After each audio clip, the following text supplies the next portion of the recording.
سکتا ہے تو پاکستان میں امریکی ایمبیسی کے سامنے احتجاج کیوں نہیں ہو سکتا؟ ان کو کیا پریشانی ہے، کیا تکلیف ہے؟ ایسی بھی کیا غلامی ہے کہ آپ جو ہیں وہ ہمارے بچوں کو قتل کرتے رہیں اور آپ ان کی ایمبیسی کے سامنے بھی نہیں آنے دیتے ہیں؟ یہ تو کوئی طریقہ نہیں ہے.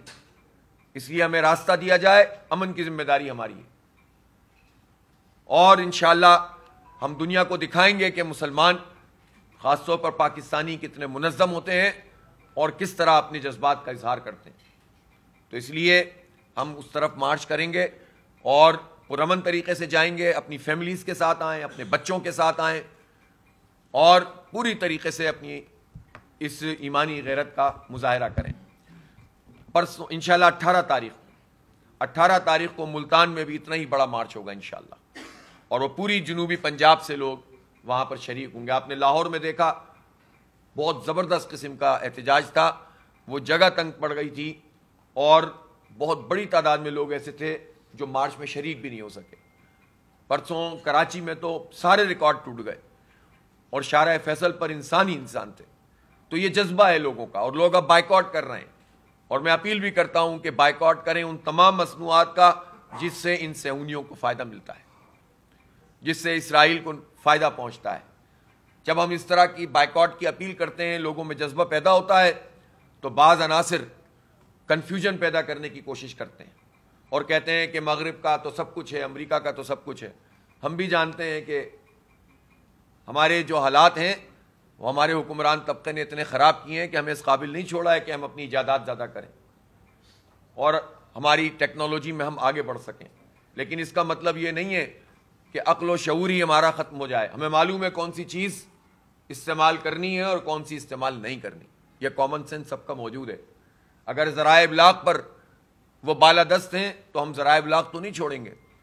اور یہ تو جنگ کا اصول ہوتا ہے کہ دشمن کا ہتھیار دشمن کے خلاف بھی استعمال ہوتا ہے، اور ہم ان سب چیزوں کو استعمال کرنا بخوبی جانتے ہیں. وہ تو اس پہ بھی پابندیاں لگاتے ہیں، وہ تو فیس بک پہ بھی ہماری ریچ کم کر دیتے ہیں، وہ تو ٹویٹر پہ بھی ہماری ریچ کم کر دیتے ہیں، وہ تو اور بہت سارے کام اس طرح کے کرتے ہیں.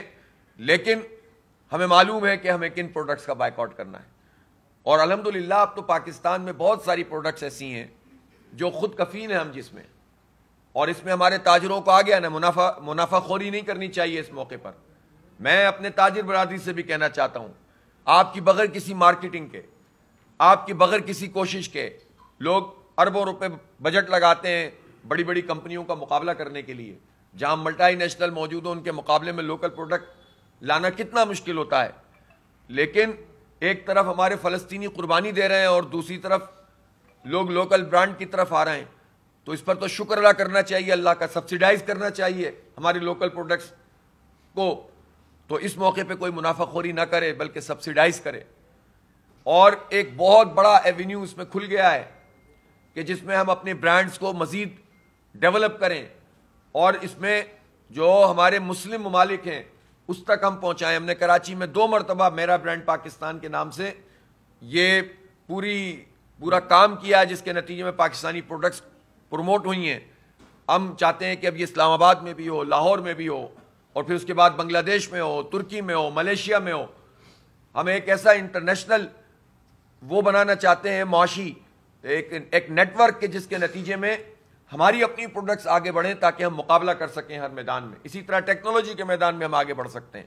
حکومتوں کے کرنے کا یہ کام ہے، لیکن بدقسمتی سے حکومتیں یہ کام انجام نہیں دیتی ہیں.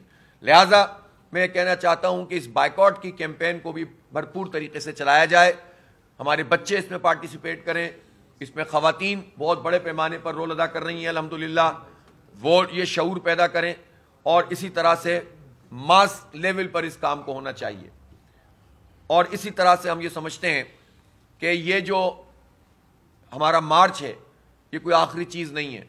22 اپریل کو انشاءاللہ پورے پاکستان میں ہڑتال ہوگی، اور میں اس موقع پہ یہ واضح کرنا چاہتا ہوں کہ جماعت اسلامی نے یہ جو اعلان کیا ہے یہ اپنے فلسطینی بھائیوں کی مرضی سے کیا ہے، ان کی رضامندی سے کیا ہے، اور انشاءاللہ جلد ان کی طرف سے بھی یہ اعلان انٹرنیشنل گلوبل اسٹرائک اور گلوبل احتجاج کا آئے گا. اس لیے کوئی کنفیوژن پیدا کرنے کی ضرورت نہیں ہونی چاہیے. میں تمام تاجروں سے، ان کے ہر گروپ سے کہنا چاہتا ہوں کہ یہ کوئی ہمارا لوکل ایشو نہیں ہے کہ کل ہڑتال کریں اور پرسوں ہڑتال کریں. اب 22 تاریخ اناؤنس ہو گئی ہے اور ہم عوام سے بھی اپیل کر رہے ہیں اور دکانداروں سے بھی اپیل کر رہے ہیں، ہم تاجروں سے بھی بات کر رہے ہیں، ہم چیمبر سے بھی کہہ رہے ہیں کہ ہم یقیناً ایک ہی دن پر زبردست قسم کی یہ اسٹرائک کریں گے اور پورا پاکستان جب بند ہوگا پوری دنیا کو پتہ چل جائے گا کہ پاکستان کی اصل حیثیت کیا ہے. لوگ پاکستان کو چند پارٹیوں کا یا پارٹی لیڈروں کو پاکستان سمجھنے لگ جاتے ہیں. پاکستان کسی لیڈر، کسی جرنیل، کسی بیوروکریٹ کا پاکستان نہیں ہے. پاکستان پاکستان کے عوام کا ہے اور پاکستان کے عوام بے عمل ہو سکتے ہیں، کمزور ہو سکتے ہیں، گناہگار ہو سکتے ہیں، لیکن ان کی حمیت اور غیرت ابھی باقی ہے اور وہ نفرت کرتے ہیں ان سب لوگوں سے جو ہمارے بچوں کو قتل کر رہے ہیں اور یکجہتی کا اظہار کرتے ہیں پاکستان کے عوام اپنے فلسطینی بچوں سے، عورتوں سے، اپنے جوانوں سے، اپنے بزرگوں سے. اس لیے 22 اپریل کو کوئی کنفیوژن نہیں ہے. واضح میں اعلان کر رہا ہوں، اعلان ہو چکا ہے. اب ایک ایک تاجر کے پاس جائیں، ایک ایک دکاندار کے پاس جائیں اور مجھے یقین ہے کہ بات پتہ چلتے ہی لوگ اس میں کوئی سیاست بازی بھی نہ کرے، کوئی تنظیمیں آپس میں سیاست بازی نہ کریں. اس میں بس 22 تاریخ کا اعلان ہو گیا، انشاءاللہ سب عمل کریں گے. پولیٹیکل پارٹیز اسی طرح سے جو جینوین ایشوز ہوتے ہیں ان کو لے کر آگے چلتی ہیں اور یہ تو سب سے بڑا ایشو ہے اس وقت کا، پوری دنیا کا سب سے بڑا مسئلہ ہے. اور یہ مسئلہ صرف ہمارے ذاتی مفادات کا بھی نہیں، اس میں کسی کا فائدہ نہیں، نقصان ہی تھوڑا بہت ہونا ہے، لیکن اس نقصان میں بھی اللہ برکت ڈال دے گا انشاءاللہ. اور جو لوگ بھی اس عمل میں شریک ہوں گے اللہ نے چاہا تو ان کا اللہ تعالیٰ روزگار بھی اور اچھا کرے گا، ان کا کاروبار بھی اچھا ہوگا انشاءاللہ. اس لیے 22 تاریخ کو ہمیں ایسی یکجہتی کا اظہار کرنا ہے کہ پاکستان کی تاریخ میں کبھی ایسا نہ ہوا.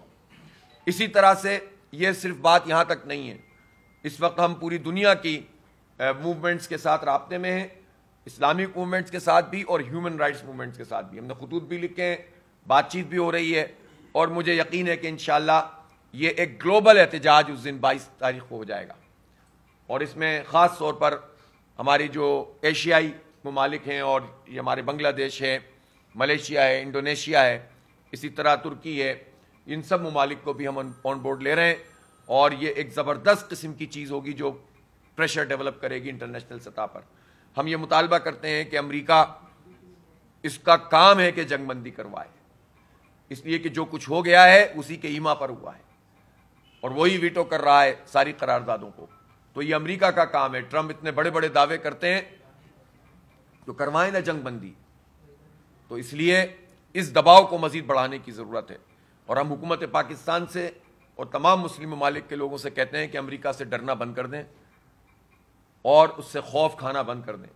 اور پاکستان کی تو میں تمام سیاسی جماعتوں سے کہتا ہوں، چاہے وہ حکومت میں ہو اپوزیشن میں، یہ کیا لائن لگا کے لوگ کھڑے ہوئے ہیں امریکہ کے لیے کہ وہ اگر نظر کرم فرما دے گا تو اس کے نتیجے میں جو ہے وہ ان کا بیڑا پار ہو جائے گا، ان کی نیا پار ہو جائے گی. امریکہ خدا نہیں ہے اور امریکہ کی تاریخ یہ ہر جگہ شکست کھاتا ہے. وہ جو مزاحمت کرنے والے ہوتے ہیں وہ اس کی طاقت کو، اس کے نشے کو چور چور کر دیتے ہیں، لیکن جو ڈرنے والے ہوتے ہیں وہ مزید ذلیل و خوار ہوتے ہیں. یہ ہسٹری ہے، پڑھنا ہے مطالعہ کر لیجئے ابھی پچھلی جتنے بھی امریکہ نے حملے کیے ہیں اور جہاں جہاں اس کو منہ کی کھانی پڑی ہے. اس لیے امریکہ سے مت ڈریں، خدا سے ڈریں. ہم یہ نہیں چاہتے کہ ہر وقت تصادم کا راستہ اختیار کریں، سر ٹکرائیں، لیکن ہم اپنی ایمان اور غیرت کا سودا بھی تو نہیں کر سکتے. ہم یہ تو کر سکتے ہیں کہ ہم ڈٹ کر بات کریں، اپنے عوام کے ساتھ کھڑے ہوں. حکمران پارٹیاں اس میں لیڈنگ رول ادا کریں. ہمیں تو کوئی شوق نہیں ہے. یہ جو بڑی بڑی پارٹیاں ہیں جن کو کروڑوں ووٹ ملے ہیں، وہ کیوں نہیں امریکہ کی مذمت کرتے؟ وہ کیوں نہیں امریکہ سے کہتے کہ تم یہ خون مت بہاؤ، اسرائیل کا ساتھ مت دو، اس کو بم مت دو، اس کو جو ہے وہ گولیاں مت دو، اس کو اس طرح کی ٹیکنالوجی دے رہے ہو کہ جس کے نتیجے میں اس نے برباد کر کے رکھ دیا ہے پورے کے پورے غزہ کو. اسی طرح سے ابھی تک وہ سوال ہمارا موجود ہے کہ جو لوگ گئے تھے اسرائیل، پاکستان کے پاسپورٹ ہولڈر، ان کے خلاف حکومت نے کیا کارروائی کی؟ حکومت نے اس میں وضاحت تو ضرور کی ہے کہ ہمارا کوئی ہاتھ نہیں ہے، لیکن یہ کیسے ممکن ہے کہ وہ چلے گئے اور آ گئے اور آپ کوئی کارروائی بھی نہیں کر رہے؟ اس سے ہم کیا مطلب سمجھیں؟ اس لیے ایک مرتبہ پھر میں مطالبہ کر رہا ہوں کہ حکومت اس میں ان لوگوں کے خلاف کارروائی کرے اور اپنی پوزیشن کو واضح کرے کہ وہ اس سلسلے میں انہوں نے کیا کام کیا. اس لیے کہ اس وقت اس پوزیشن کا ہم سوال نہیں کر رہے کہ آپ ہمیں بتائیں کہ آپ اسرائیل کے خلاف ہیں. یہ تو پاکستان کی اسٹیٹ پالیسی ہے, یہ تو ہم بار بار دہرا رہے ہیں قائد اعظم سے لے کر اب تک. بلکہ پاکستان بننے سے پہلے جو پاکستان بنانے والے تھے ان کی واضح پالیسی ہے. پاکستان کا خواب دیکھنے والے علامہ اقبال 1931 میں انہوں نے دورہ کیا.